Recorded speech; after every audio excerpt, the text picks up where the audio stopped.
Chères toutes et chers tous, nous sommes confrontés à une épidémie de coronavirus qui se développe rapidement et dont le pic est attendu pour le milieu de la semaine prochaine.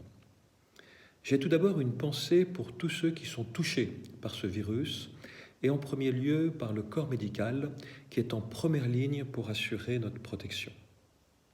Je tiens également à rendre hommage à votre formidable engagement, à toutes et à tous, que vous soyez en agence, que vous soyez dans les groupes, au SR, au COMEX ou encore au donjon.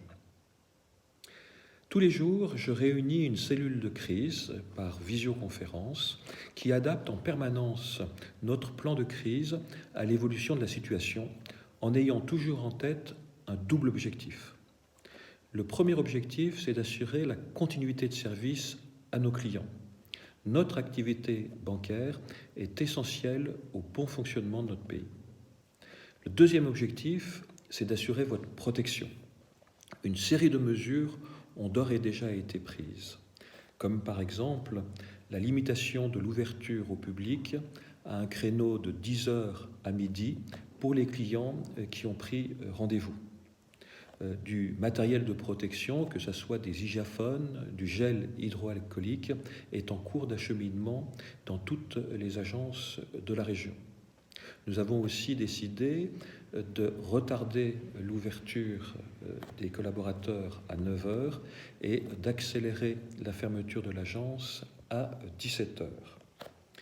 Nous avons aussi décidé de doter de vigiles une quinzaine d'agences qui seront plus particulièrement touchées par une augmentation du trafic lors du versement des prestations sociales qui est prévu début avril.